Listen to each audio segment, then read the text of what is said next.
Dios les bendiga a todos los que se están sintonizando con nosotros hoy en este domingo, ¿verdad? Le damos muchas gracias a Dios porque podemos estar en la casa del Señor en este día del Señor. Hoy es agosto 3, ¿verdad? Es domingo, como sabemos todos muy bien. Y estamos aquí en la casa de Dios dándole gracias al Señor porque Él nos ha concedido este tiempo y este privilegio de poder estar aquí con ustedes. Si usted desea, ¿verdad?, contribuir con nosotros, este ministerio ha existido por más de 50 años aquí en la ciudad de Huntington Park. Usted puede hacerlo por medio del Zelle, ¿verdad? Por medio de este Zelle puede usted enviar sus ofrendas al teléfono de aquí de la iglesia, ¿verdad? Al 323-581-8662. Para los que están lejos y no pueden estar aquí con nosotros, pueden ustedes enviar sus ofrendas y sus diezmos que nos pueden ayudar mucho. Hemos tenido algunas actividades, algunos proyectos que desarrollamos este año pasado y pues nos queda ahora cumplir, ¿verdad? Y con sus ayudas que ustedes den, con eso vamos a poder cumplir esa meta, bendito sea Dios. Tenemos muchas metas, muchas actividades aquí en la iglesia, tenemos servicios para los niños, tenemos clases para los niños en las mañanas, los domingos, y tenemos también un grupo de evangelización que tenemos planeado salir aquí a esta ciudad de Huntington Park para evangelizar las almas que están aquí, que Dios ha llamado para estar aquí con nosotros también. El título así de este mensaje es El discurso del Monte de los Olivos, es el título de este mensaje. Las diferentes estaciones del tiempo nos pueden conducir, ¿verdad? Y quiero decir que a veces nos puede conducir a reaccionar en una cierta manera. Por ejemplo, cuando está haciendo calor, nos conduce a la sombrita, nos conduce a los helados, nos conduce a vestirnos con ropa liviana, ¿verdad? Para no estar acalorados. ¿Qué sería lo contraste en el tiempo de frío? Nos conduciría a ponernos una suera, una chamarrita, quizás un chocolatito caliente. Yo creo que estas cosas no nos iban a parecer bien en un día caloroso de un chocolatito caliente, ¿verdad? Pero lo que quiero decir es que las estaciones del tiempo nos pueden conducir a nosotros a diferentes maneras. ¿A dónde voy yo con esto?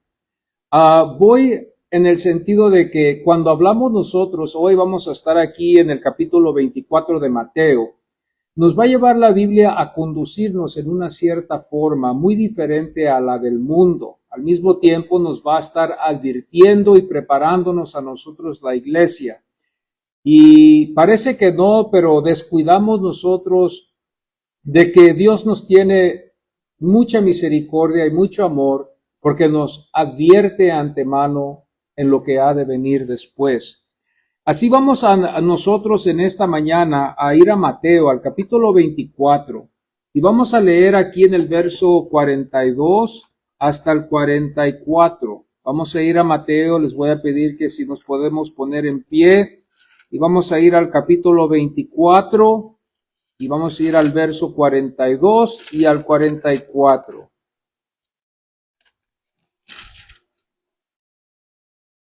Y así estaremos leyendo la palabra del Señor en el nombre del Padre, del Hijo y del Espíritu Santo. Es Dios el que nos habla hoy en esta mañana por medio de su Hijo y por medio del Espíritu Santo. Velad pues, porque no sabéis a qué hora ha de venir vuestro Señor.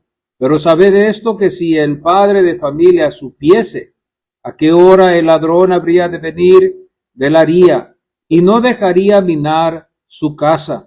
Por tanto, también vosotros estad preparados, porque el Hijo del Hombre vendrá a la hora que no pensáis. Podemos tomar nuestros asientos.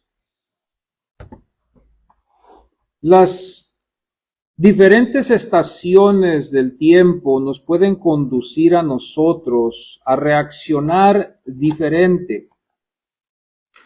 Aquí en Mateo capítulo 24, verso 25, ofrece una exploración profética y escatológica de acontecimientos que nos conducirán a nosotros a reconocer el regreso de nuestro Señor Jesucristo.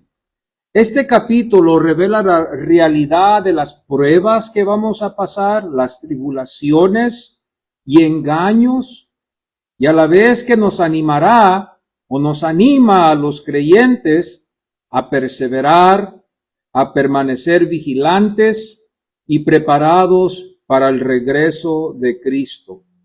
En este capítulo nosotros vamos a mirar, ¿verdad?, rápidamente, nomás para poder entender un poquito lo que hay dentro de este capítulo 24, porque hay mucho que el Señor nos demuestra, ¿verdad?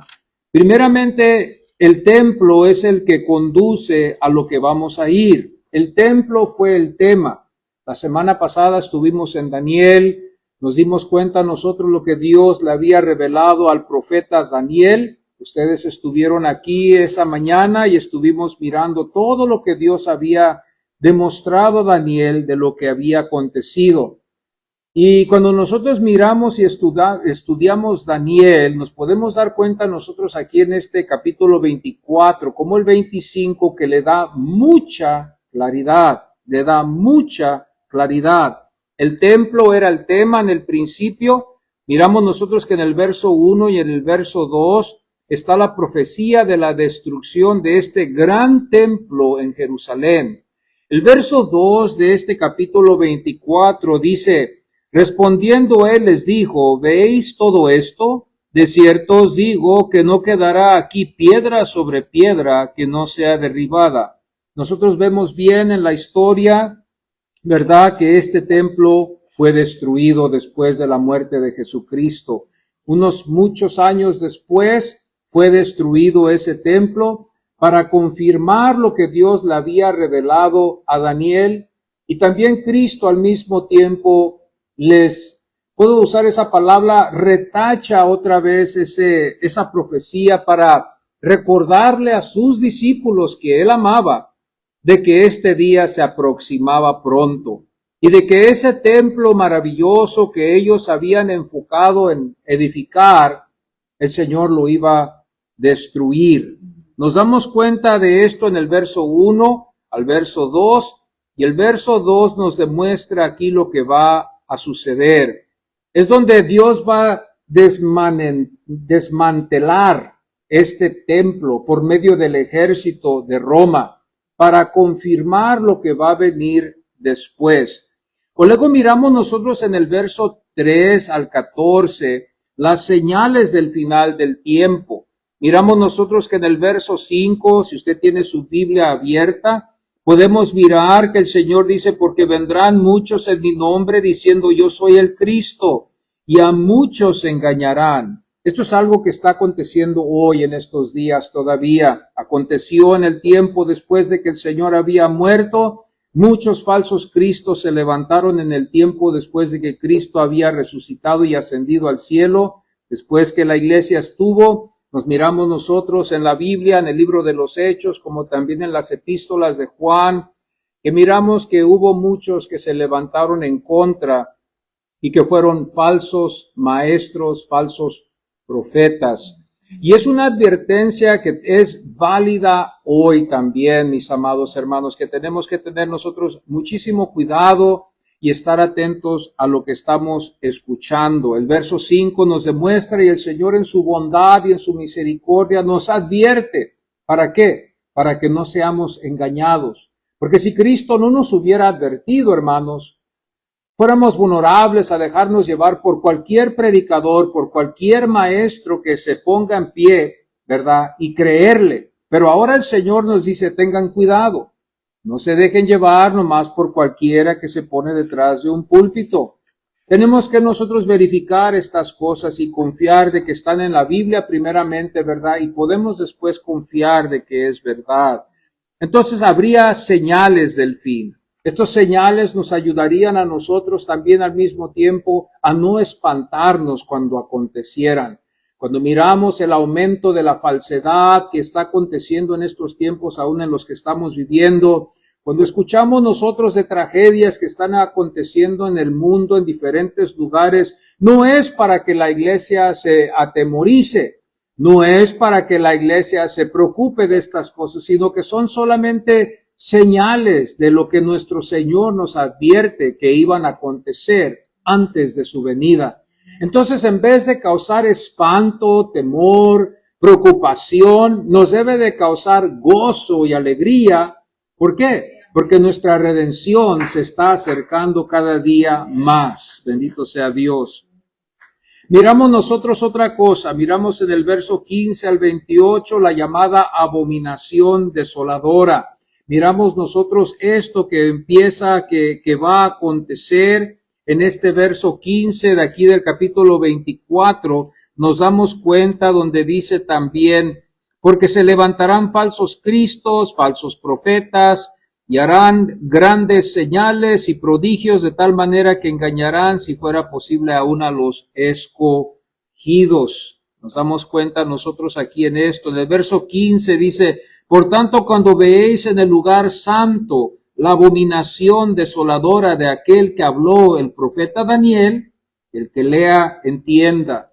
Otra vez, del 15 al 28, en el verso 15 nos demuestra a nosotros esta abominación desoladora. ¿Qué era esta abominación desoladora? Sería cuando este templo grande sería destruido por este ejército romano, confirmando que lo que Dios había hablado se iba a cumplir.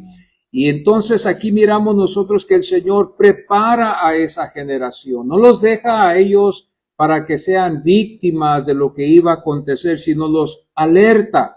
Vemos nosotros varias ayudas que Él les da, que cuando ellos miren estas cosas, que no vengan a la ciudad. Los que están en la ciudad, que huyan a las montañas. Estamos mirando nosotros que el Señor les advierte, y los que creyeron al Señor iban a hacer lo que el Señor les había dicho. Nos demuestra a nosotros la palabra del Señor, que los que hemos creído en Él debemos de también obedecerle a Él. Debemos de obedecer lo que Él nos ha a nosotros dejado. En el verso 29 al 31, en este capítulo 24, en este verso 29 al 31, miramos la venida del Hijo del Hombre. En el verso 30 dice, entonces aparecerá la señal del Hijo del Hombre en el cielo, y entonces lamentarán todas las tribus de la tierra, verán al Hijo del Hombre viniendo sobre las nubes del cielo con poder y gran gloria. Aquí miraremos nosotros en el verso 30, donde habrá una grande o una profunda lamentación de los que vayan a mirar esto y que no estuvieron preparados. ¿Qué es una lamentación? Lamentarse es de no verse estado listos cuando el Señor les dijo que estuvieran listos. La lamentación sería grande y profunda. Muchos de los que desobedecieron al Señor cuando el Señor les había advertido, vemos nosotros que murieron en este juicio que cayó sobre esta tierra. Miramos nosotros que el juicio de Dios se cumplió para confirmar el advenimiento de Jesús. Cuando yo miro esto, mis amados hermanos, da más luz de que Cristo es el Hijo de Dios. Nos convence más a nosotros en creer en Él más de que esta es una verdad y confiar de que lo que está en la Biblia es verdad. Simplemente con el cumplimiento de la destrucción de este templo. Mañana cuando usted mire en las noticias que están hablando concerniendo ese lugar de Jerusalén, hablando concerniendo ese templo, nosotros podemos regresar en mente a este capítulo 24 y recordar lo que Dios permitió que aconteciera con su pueblo por el propósito que Él tenía para confirmar el advenimiento de su Hijo Jesucristo. Cuando yo miro a esta nación, cuando yo miro a esta gente, me da lástima ahora porque veo que está en la Biblia de ellos, está en la Torah, donde vemos nosotros que el profeta Daniel les advierte a ellos que cuando esto iba a acontecer, un señal de Dios. Y cuando yo miro esto, miro a este pueblo con una dureza de su corazón de resistir la palabra de Dios. Miro de que ellos resisten aún hasta su propio Dios que ellos dicen que adoran. Prefirieron ellos dejarse llevar por las apariencias y por las cosas que iban a servir como sombras en vez de dejarse llevar por el Espíritu Santo que iba ablandar el corazón, el único que pueda ablandar el corazón de ellos. El verso 32, cuando nosotros miramos este capítulo 24, miramos una parábola de la higuera. Muchas de las veces nosotros miramos esta parábola, ¿verdad? Y muchas de las veces oímos a muchos predicadores hablar de ello y explicarnos, ¿verdad?, de que la higuera es símbolo de la nación de Israel. Pero cuando nosotros miramos esto, no es tanto el símbolo que queremos ver, sino el tiempo en el que el Señor nos demuestra que da fruto la higuera. ¿Me explico? Entonces el Señor aquí lo que quiere demostrarles a ellos es de que cuando ustedes miran estas cosas que están aconteciendo, podemos usar el ejemplo de una higuera cuando está brotando fruto, de que es el tiempo que se aproxima de la cosecha. Entonces, cuando el Señor aquí habla de una higuera, no es tanto de que nosotros tenemos que tener nuestra mirada en Israel, nosotros tenemos que tener nuestra mirada en el Señor.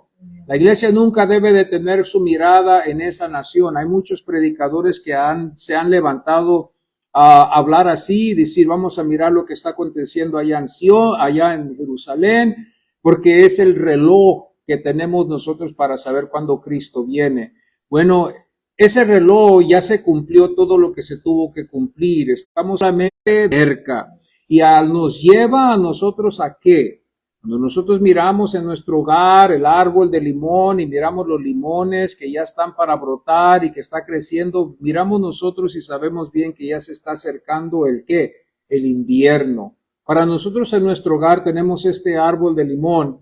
Y rápidamente yo sé qué día, qué tiempo es, porque los limones se dan en diciembre, por alguna razón o la otra, es el tiempo de la cosecha de los limones para con nosotros.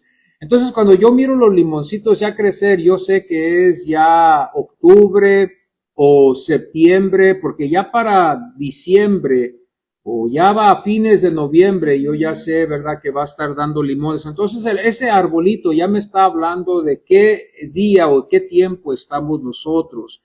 Pero aquí cuando miramos nosotros esta parábola de la higuera, podemos mirar nosotros que nos prepara, es un tiempo de preparación, es un tiempo de anticipar la venida del Señor. Entonces ya se cumplió lo que se cumplió allá en Jerusalén, el templo fue, ¿verdad?, desmantelado.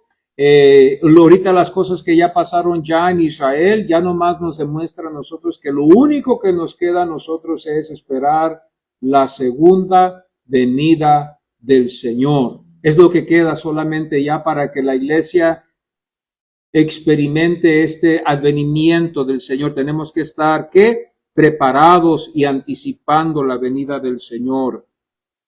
Nos demuestra esto y hace mucho énfasis la Biblia en el versículo 36 hasta el 51. Del 36 hasta el 51 nos demuestra la necesidad de estar alertas. Aquí nos demuestra a nosotros que debemos de estar despiertos y alertas en las cosas del Señor.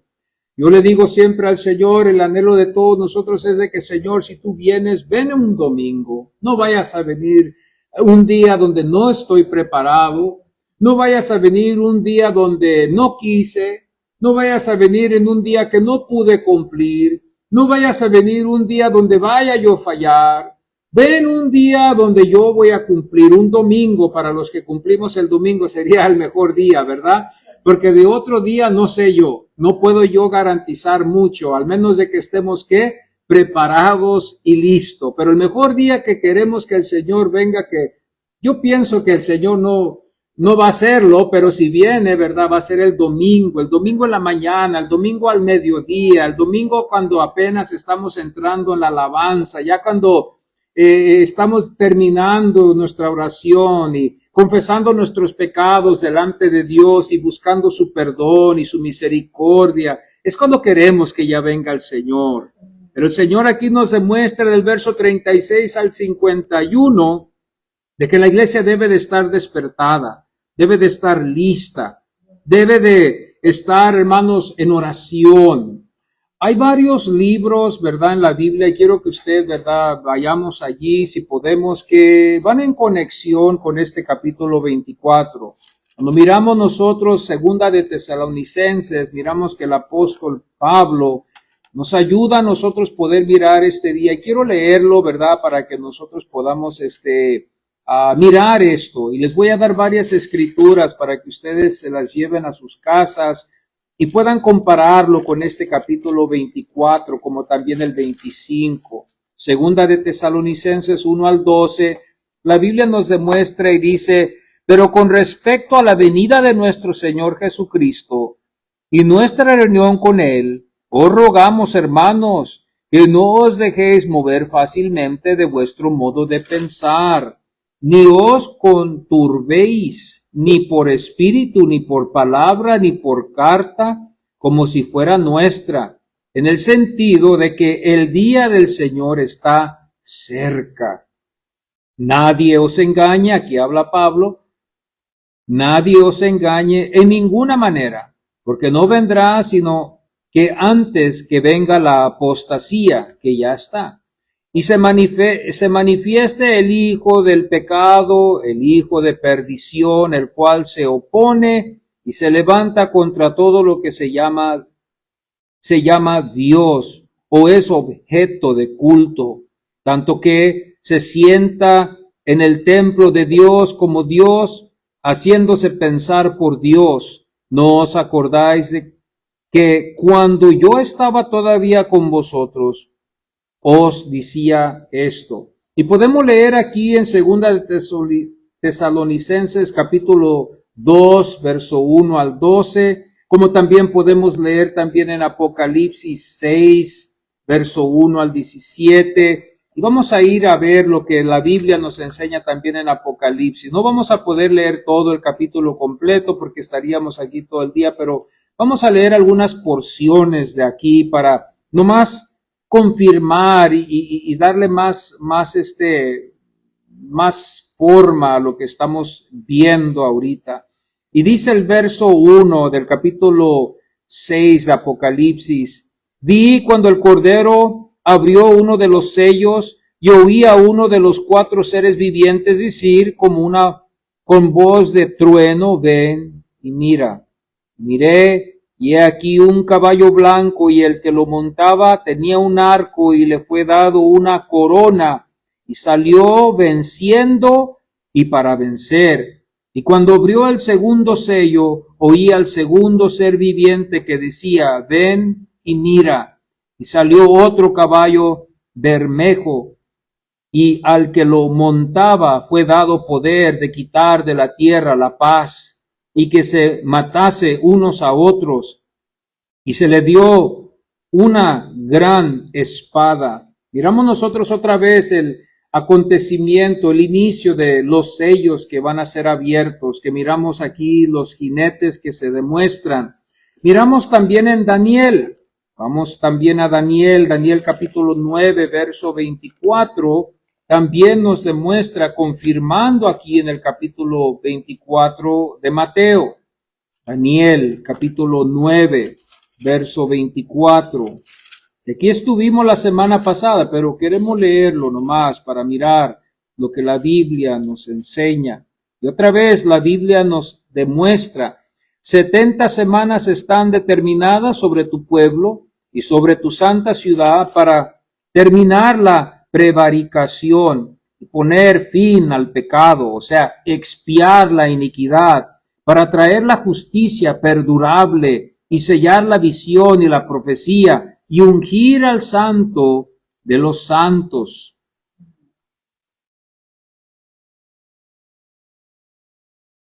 Sabe pues y entiende que desde la salida de la orden para restaurar y edificar a Jerusalén hasta el Mesías, príncipe, habrá 7 semanas, y 72 semanas se volverán a edificar la plaza y el muro en tiempos angustiosos. Y después de las 72 semanas se quitará la vida al Mesías, mas no por sí. Y el pueblo de un príncipe que ha de venir destruirá la ciudad y el santuario. La semana pasada estuvimos mirando nosotros estos capítulos, miramos nosotros cuando se cumplieron los 70 años en Jerusalén, no en Jerusalén, pero cuando el pueblo estuvo en Medo Persa, en Babilonia. Nosotros miramos nosotros cuando se cumplió estos 70 años que Dios había puesto para el castigo de este pueblo. El Señor le demostró a Daniel que ya se habían cumplido. Daniel se tira de rodillas, ora, le pide a Dios que el Señor tenga misericordia de ellos, de todo su pueblo, y que les dé la licencia para poder regresar para atrás. Aquí miramos que después el profeta recibe una revelación de Dios. El ángel Gabriel desciende a prisa, le demuestra que Dios está interesado en revelarle a él lo que esto significa, que él no entendía. El profeta estaba agradecido y empieza el reloj a moverse. Y entonces empezamos a mirar nosotros en el libro de Esdras, miramos nosotros las preparaciones, cuando miramos a Artajerjes, que le da el permiso a este Esdras, que era también uno de este pueblo, para regresar a Jerusalén, para edificar a Jerusalén y para reedificar el templo otra vez, reconstruirlo. Les iban a dar todos los medios, y qué bonito es eso cuando uno tiene los medios para poder hacer estos arreglos.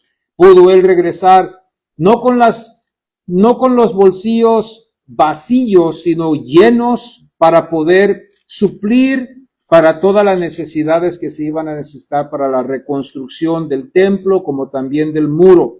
Es muy precioso cuando hay mucha claridad en la Biblia y mucha explicación, porque cuando allá uno va al libro de Esdras, o va a Daniel, y va uno a Esdras, y va uno después a Mateo, uno empieza a entender y conectar los puntos y mirarlo con más claridad.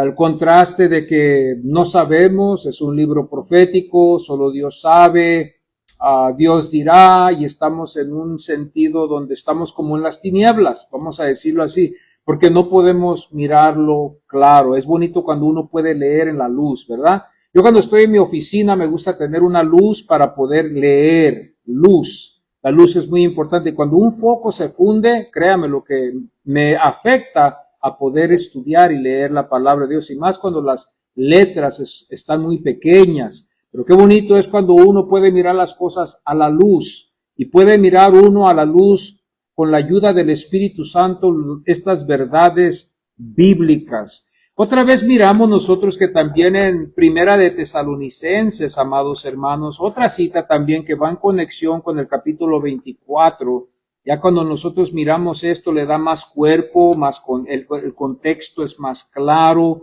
Primera de Tesalonicenses capítulo 5, ya todos estamos familiarizados con él. Y miramos aquí en el verso 1 que rápidamente el apóstol les habla, dice: pero acerca de los tiempos y de las ocasiones no tened necesidad, hermanos, de que os escriba, porque vosotros sabéis perfectamente que el día del Señor vendrá así como ladrón en la noche, que cuando digan paz y seguridad, entonces vendrá sobre ellos destrucción repentina, como los dolores a la mujer encinta, y no escaparán, dice. Mas vosotros, hermanos, no estáis en tinieblas, mire la palabra que él usa, para que aquel día os sorprenda como ladrón. Y así es como estamos. Cuando no entendemos estas cosas con claridad, estamos en la oscuridad. Si Dios nos tiene misericordia, nos llevará a descubrir lo que esto significa. Entonces, la pregunta sería, ¿estamos en los últimos días ya? ¿Estamos ya en lo último? Sí, ya estamos en lo último. Ya el templo fue destruido. El pueblo de Israel, ¿verdad?, no puede adorar en ese templo. El Señor está obrando en los corazones de ellos para demostrarles que eso ya quedó atrás. Eso fue sombras solamente que Dios utilizó para el advenimiento del Mesías, que cuando nosotros estudiamos doctrina, estudiando el Cristo y el mediador, nos damos cuenta nosotros que todo se cumple en Cristo. Nosotros miramos el templo, ahora el templo es Cristo. Ahí es donde adoramos nosotros. A Cristo adoramos. Entramos a lo santísimo cuando por medio de la sangre de Cristo, que es el Cordero de Dios, que nos limpia de todo pecado.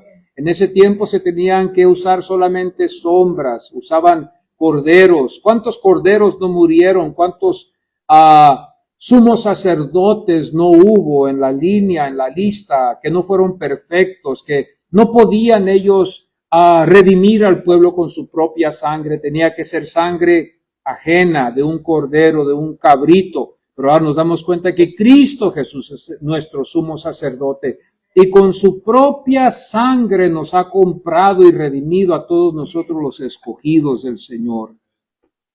El verso 5 dice, porque todos vosotros sois hijos de luz, hijos del día, no somos de la noche, ni de las tinieblas. Pablo nos quiere decir, nosotros somos de la ignorancia.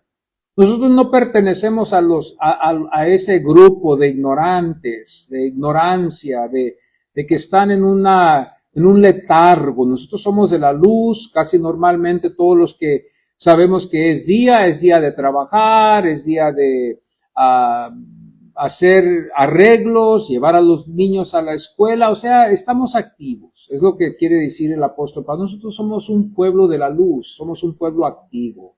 No somos el pueblo de la noche, que es lo contrario, en la ignorancia, en las cosas de la noche. Aquí nos damos cuenta que dice, pues, los que duermen de noche y los que se embriagan de noche, se embriagan. O sea, Pablo dice, en la noche se harán todas estas cosas. Nosotros estamos en la luz y todo se tiene que ver a la luz. No va a haber cosas escondidas. Aquí nos damos cuenta nosotros así entonces.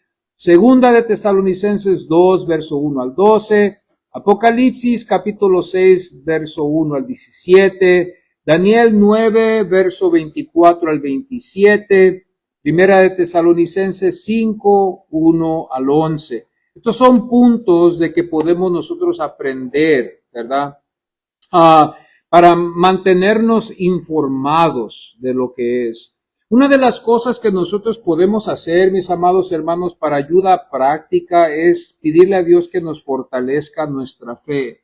Antes de que todo esto va a acontecer, necesitamos cada día pedirle a Dios, Dios fortalece mi fe. ¿Y cómo se hace esto? Esto se va a hacer por medio de la profundización en una relación con el Señor. Tenemos que profundizarnos en una relación con el Señor más para poder nosotros fortalecer nuestra fe. ¿Y cómo nosotros podemos profundizarnos más en una adoración con el Señor? Por medio de su palabra. Así podemos fortalecer nuestra fe, porque nuestra fe, nuestra vida espiritual es como la vida física.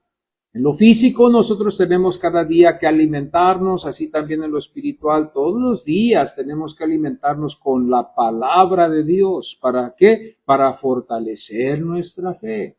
No podemos ayunar en las cosas de Dios, no podemos andar en ayunas. Ahora no lo hice, ayer tampoco. Así como puede ser beneficioso para lo físico, no es beneficioso para lo espiritual. Los ayunos son buenos para el cuerpo físico, hemos leído y nos podemos profundizar en eso, en muchas razones. Ayuda al cuerpo, se restablece el cuerpo se empieza de nuevo, ¿verdad?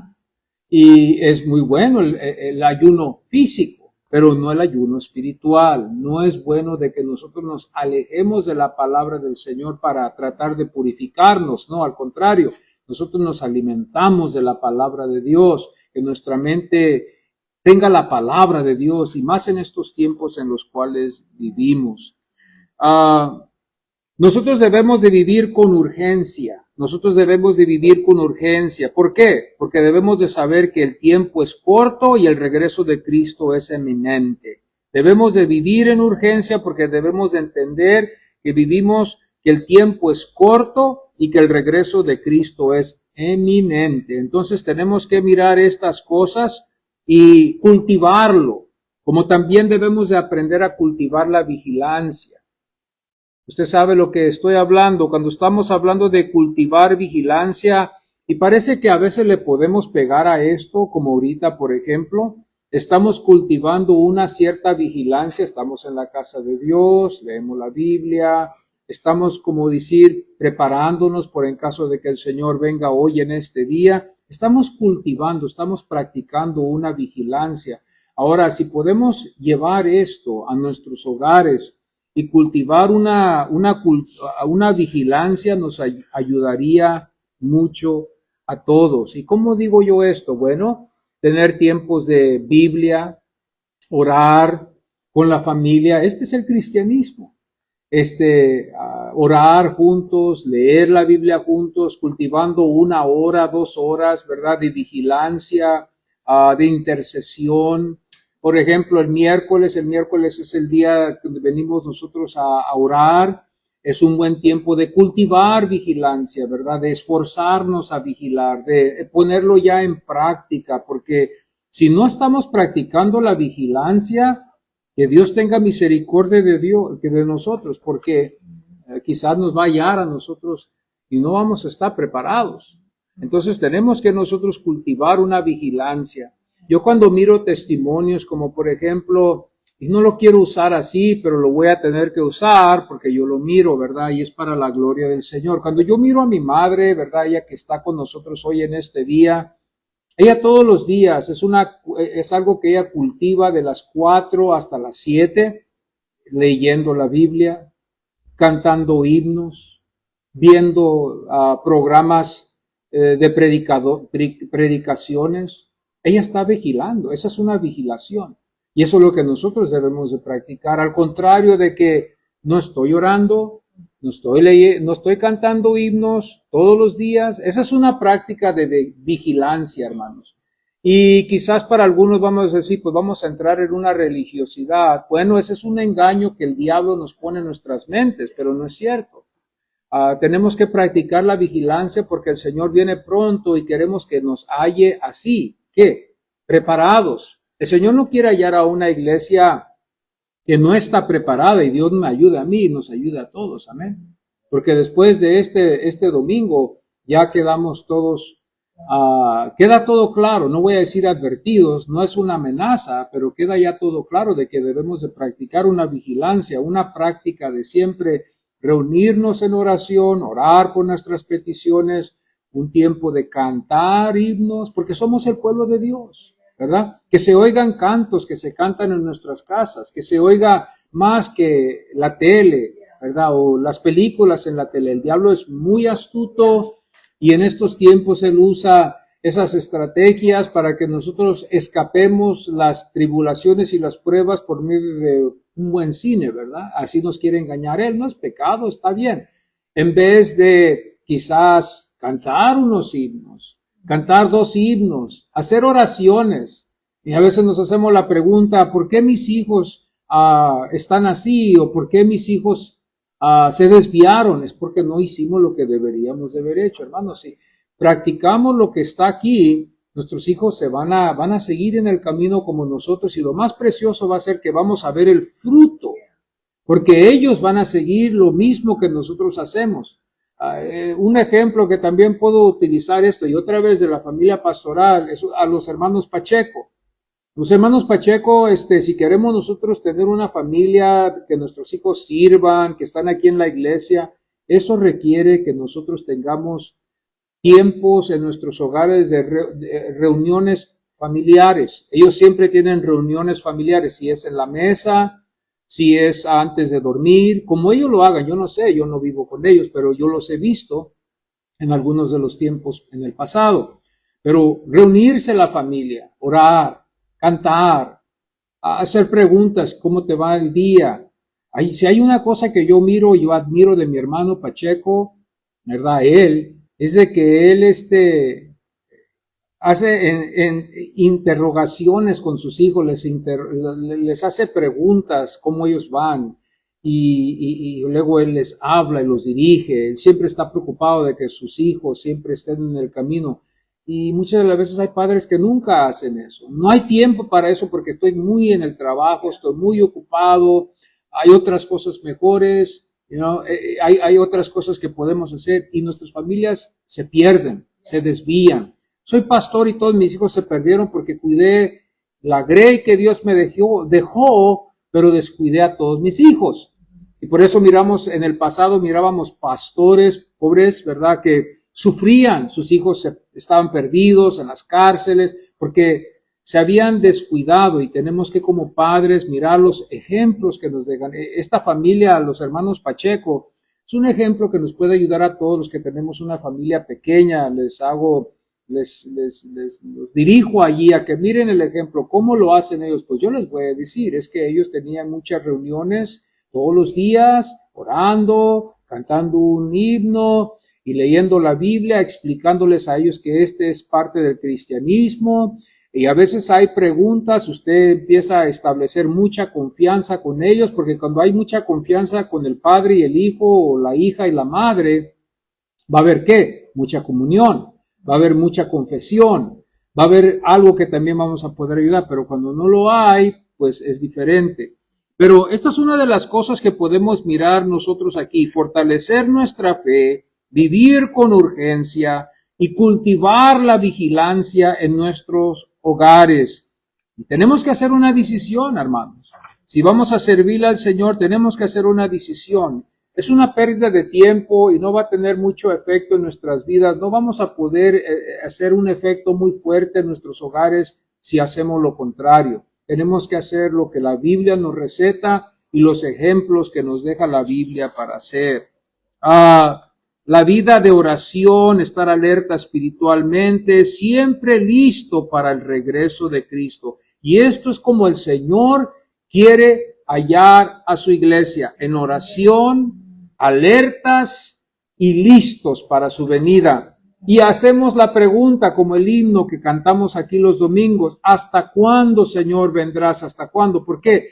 Porque puedo mirar yo a un cristiano que ya tiene años en la iglesia, ¿verdad? Pues que ya tenemos años en la iglesia, ya estamos un poquito ya cansados de esperar, como Señor, ayúdame, Señor, porque ya tengo más de 20 años esperando tu venida, no has venido, ayúdame, con tu ayuda voy a poder esperar. Y cantamos ese canto: ¿hasta cuándo, Señor, vendrás? ¿Hasta cuándo? Y luego viene la voz: Cristo viene, ¿verdad? Aleluya, aleluya, amén.